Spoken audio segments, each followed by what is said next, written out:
జగిత్యాల జిల్లా మల్యాల మండలం నూకపల్లి వద్ద ఉద్రిక్త పరిస్థితులు నెలకొన్నాయి. రైతుల ధర్నాకు మద్దతుగా వెళ్తున్న మాజీ మంత్రి బీఆర్ఎస్ పార్టీ రాష్ట్ర ప్రధాన కార్యదర్శి జీవన్ రెడ్డిని పోలీసులు అడ్డుకున్నారు. దీంతో జీవన్ రెడ్డి రోడ్డుపై బైఠాయించి నిరసన వ్యక్తం చేశారు. అనంతరం పోలీసులు ఆయన్ని అదుపులోకి తీసుకుని పోలీసు వాహనంలో ఎక్కించగా బీఆర్ఎస్ కార్యకర్తలు వాహనాన్ని అడ్డుకునే ప్రయత్నం చేశారు. దీంతో కొద్దిసేపు అక్కడ ఉద్రిక్త పరిస్థితులు నెలకొన్నాయి. సందర్భంగా జీవన్ రెడ్డి మాట్లాడుతూ తన 40 ఏళ్ల ప్రజా జీవితంలో పోలీసులు అడ్డం పెట్టుకుని ప్రజాప్రతినిధులను అడ్డుకోవడం ఎప్పుడు చూడలేదని ఆయన పేర్కొన్నారు. హిట్లర్ పాలనను ఆదర్శంగా తీసుకున్నట్లుగా రేవంత్ రెడ్డి ప్రభుత్వం వ్యవహరిస్తోందని విమర్శించారు. పోలవరం ప్రాజెక్టులో నిర్మించిన తరహాలో ఇక్కడ కూడా కాపర్ డ్యాం నిర్మిస్తే సమస్యకు పరిష్కారం వస్తుందని, దీనికి 10 కోట్లు కూడా ఖర్చు కాదని అన్నారు. ఫుట్బాల్ మ్యాచ్లు, విలాస కార్యక్రమాలకు 100 కోట్లు ఖర్చు చేసే ప్రభుత్వం రైతుల సమస్యల పరిష్కారంపై దృష్టి పెట్టడం లేదని ఆయన ఆరోపించారు. రాష్ట్రంలో విద్యుత్ పరిస్థితి దారుణంగా ఉందని, కరెంటు ఎప్పుడు వస్తుందో ఎప్పుడు పోతుందో తెలియని పరిస్థితి నెలకొందని పేర్కొన్నారు. రాష్ట్రంలో నెలకొన్న కరువు పరిస్థితులకు రేవంత్ రెడ్డి ప్రభుత్వ వైఫల్యమే కారణమని ఈ సందర్భంగా ఆయన విమర్శించారు.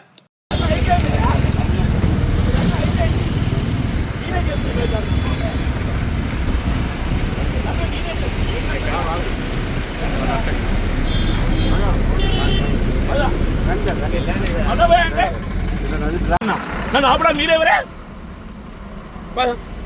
నేను రోడ్డు మీద కూర్చున్న తప్పు, నేను రోడ్డు మీద కూర్చున్న తప్పయా? ఏందే మరి రమ్మను. అరే మా బండాపు నువ్వు కానిస్టేబుల్ అంటే కానిస్టేబుల్ నాకు ట్రావెలింగ్ చేసే రైట్ లేదా? అని లైసెన్స్ లేదా? అని లైసెన్స్ లేదా? ప్రజాస్వామ్యం ఎక్కడున్నాయి మనం? నేను వరద కాలం మీద ఆగా, కనీసం నేను మల్యాల ఓటేబుల్ వీల్లేదా? ఇప్పుడు అక్కడ జనం ఉన్నారు కాబట్టి లేరే అంటే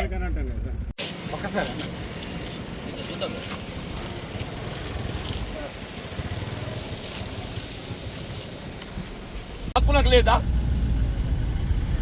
నాకు రైతు తరఫున మాట్లాడే హక్కు నాకు లేదా?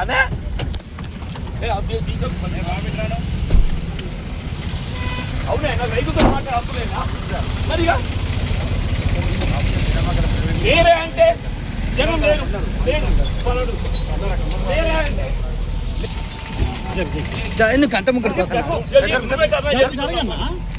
నువ్వే ధర్నా చేపిస్తున్నావు. రోడ్డు కూర్చొని కారణం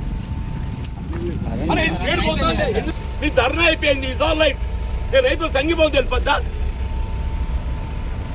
అదే ఏం నడుస్తుంది ఏంది, ఏం నడుస్తుంది ఏంది అంటున్నా నేను చక్క బండ్లు పోయటం అనేది బండి ఆపి నేను రోడ్డు కూర్చోని కారం పోయి పెద్ద మనిషి, నేను రోడ్డు కూర్చోని కారం పోయి పెద్ద మనిషి అంటున్నాను. నేను బండ్లు ఆగుతున్నాయి అంటే నువ్వు కారణం. బండ్లు ఆగుతుంటే ఎవరి కారణం? మీ అందరూ సాక్ష్యం. మా పాత్రికేయ సోదరులందరూ కూడా, మా పాత్రికేయులందరూ కూడా సాక్షి అని చెప్పంటున్నా. జై జవాన్, జై కిసాన్, జై తెలంగాణ.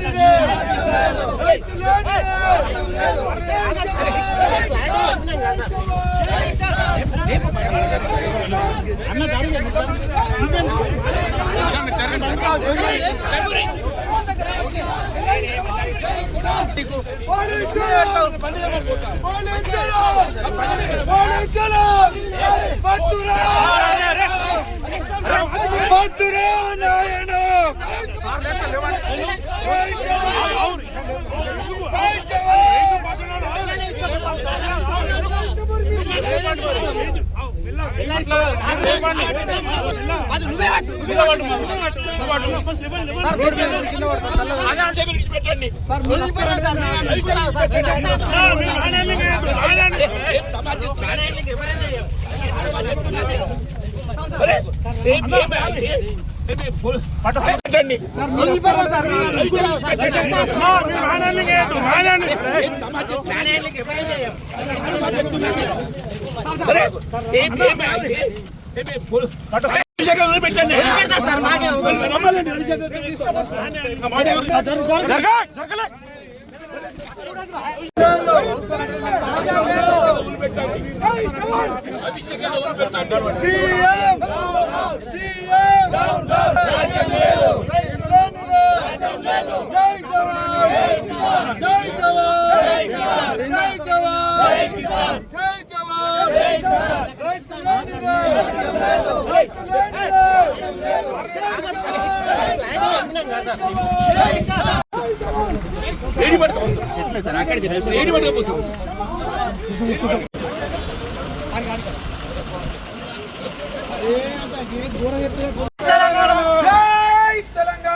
లక్షలాది క్యూసెక్ నీళ్లు వృధా పోయినాయి.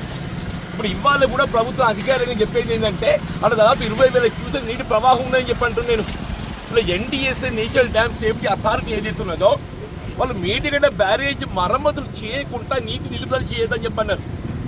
కన్నెపల్లి పంప్ హౌస్ వద్ద ఏదైతుందో ఇప్పుడు ప్రాణిత నీటి ప్రవాహం ఏదైతుందో ఇప్పుడు 93.5 మీటర్ 93.5 మీటర్ చేరుకుంటే వీళ్ళ కన్నెపల్లి పంప్ హౌస్ నుండి డైరెక్ట్గా నీటి ఎత్తిపోయొచ్చు అని చెప్పంటున్నాం.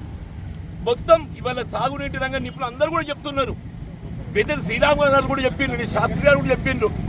ఇలా వరదగాల్లో చూడండి ఎట్లా ఎండిపోయిందో అని చెప్పంటున్నా. ఇలా రైతులు పంట పొలాలు కాదే తాగుటా నీళ్ళు లేవు అని చెప్పండి. తాగుటా నీళ్ళు లేవు. అసలు మీరు ఇంత దేశాలు పోయి అంత ఈర్ష దేశాలతో ఏది ఇస్తుందో నీళ్ళు ఇస్తే ఎక్కడ కేసీఆర్ పేరు వస్తుందో ఇది ఎవరి పేరు సమస్య అని కాదు. రైతులకు కావాల్సి కుక్కడి నీళ్ళు కావాలని చెప్పి అంటున్నాం. అటువంటి నీటి ప్రవాహం ఇవాళ నీళ్ళు విద్దమ్మలన్నీ రావాలి గీత కార్మికులు చెప్పాలి మొత్తం ఎండిపోయింది తగ్గ పొలాలన్నీ నీటి విడుదల చేయమని చెప్పాలంటే ఏదైతుందో నడి రోడ్డు మీద అడ్డుకోవడం ఏంటి నాకు అర్థం కాదు. నా సుదీర్ఘ ప్రజా జీవితం 4 దశాబ్దాలు 40 ఏళ్ళలో ఏదైతుందో ఇంత అడ్డుకున్న వాళ్ళు ఎవరిని చూడలేని చెప్పంటున్నాం. 40 ఏళ్ళలో నా సుదీర్ఘ ప్రజా జీవితం 4 దశాబ్దాలలో ఏదైతున్నదో నడి రోడ్డు మీద అడ్డుకోనేది అవుతుందో ఇలా రహదా ఆటం కల్పించినట్టు పోలీసు వ్యవస్థను చూడలేని చెప్పి అంటున్నాం. ఇలా రేవంత్ రెడ్డి హిట్లర్ అని చెప్పంటే మొత్తం ప్రభుత్వాన్ని ఏదైతుందో హిట్లర్ని ఆదర్శం తీసుకుని నడుపుతున్నట్టు కనబడుతుందని చెప్పి అంటున్నాను. మీరు ఇప్పటికీ భేషజాలకు పోకండి. దయచేసి ఏదైతున్నదో మీరు కన్నెపల్లి పంప్ హౌస్ దగ్గరికి వెళ్ళి ఏదైతుందో నీటిని ప్రవాహాన్ని ఏదైతున్నదో ఒడిసి పట్టుకొని మీరు అవసరమైతే కింద ఏదైతుందో ఒక కాఫర్ డ్యామ్ నిర్మాణం చేయండి.